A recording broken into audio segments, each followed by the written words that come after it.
Most people don't stay broke because they don't make enough money. They stay broke because their money has no system. Money comes in, money goes out. Nothing stays behind to grow. That's not an income problem. It's a structure problem. When every paycheck gets spent, life depends on the next one. And dependency creates stress. It creates anxiety. It creates that quiet feeling of working hard, but never actually moving forward. You start earning more than before, but somehow you still feel stuck. Why? Because income alone does not build wealth. Systems do. Most people unknowingly operate wealth-destroying systems instead of wealth-building ones.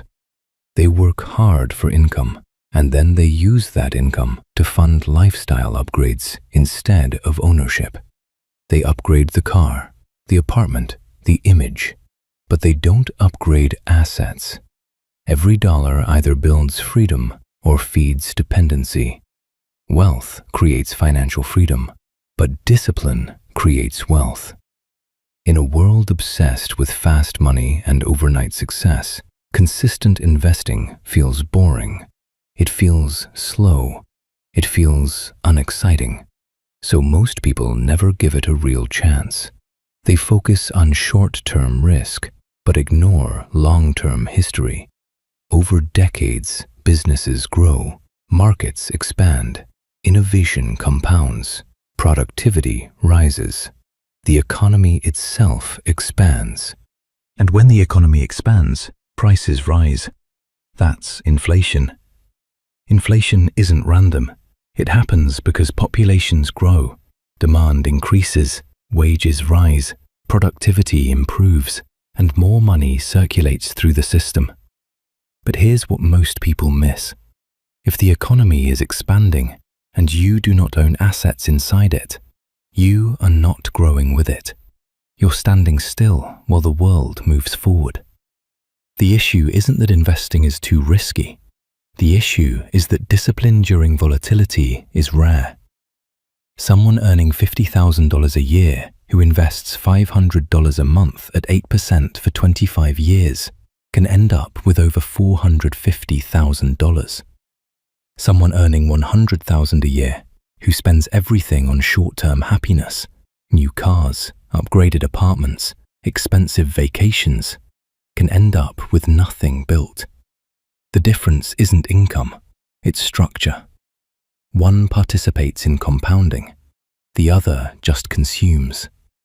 Without systems, even high income disappears. Without structure, money fuels stress and the illusion of wealth. Structure turns money into freedom, the ability to choose, the ability to invest in yourself, the ability to grow without being trapped by lifestyle. Business, the stock market, property, Bitcoin, different vehicles, same foundation. Ownership, patience, volatility, time. Markets crash. Bitcoin can drop 50 to 80%. Businesses fail. Property fluctuates. But over long time frames, economic expansion continues. Because human productivity continues, innovation continues, technology improves, demand increases. The world does not stand still. Volatility is temporary price movement. Risk is permanent loss caused by poor decisions or lack of preparation. These systems are not guaranteed in the short term. They require patience. Proper allocation, money you don't need tomorrow. This isn't reckless exposure. It's disciplined positioning inside long-term expansion. An index fund allows you to own small pieces of hundreds of major companies. Instead of guessing who wins, you participate in all of them. They sell products, create services, employ millions, generate profits, reinvest and expand.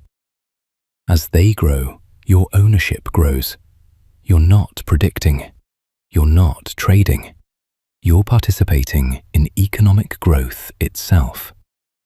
Historically, broad index funds have averaged around 8% annually. Not because they rise every year, but because businesses compound as the economy compounds. Bitcoin operates differently. It doesn't grow through profits. It grows through scarcity. There will only ever be 21 million. No government can print more. No authority can inflate it. In a world where currency supply expands, fixed supply creates contrast. It's volatile. It moves aggressively.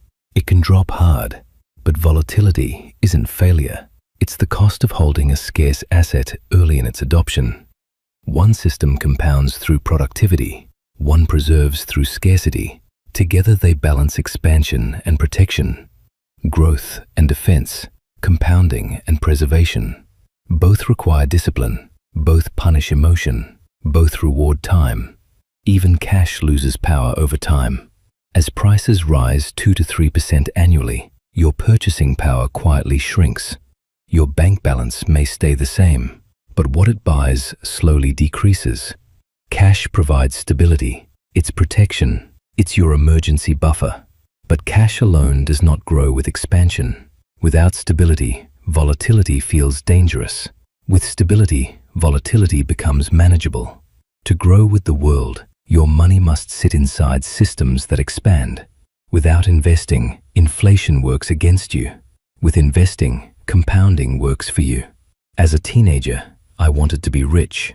I didn't care much about school. I wanted the lifestyle, the spending, the image, but I didn't understand structure. I chased short-term happiness, mishandled money, accumulated debt. Eventually, I noticed something else slipping: my health. Discipline in one area affects the others.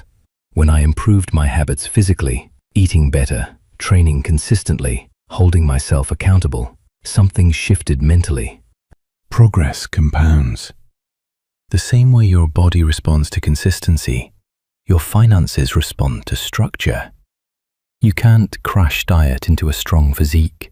You can't gamble into lasting wealth. Both require systems. Both require time. Both punish shortcuts. Both reward discipline. Even on modest income, structure matters.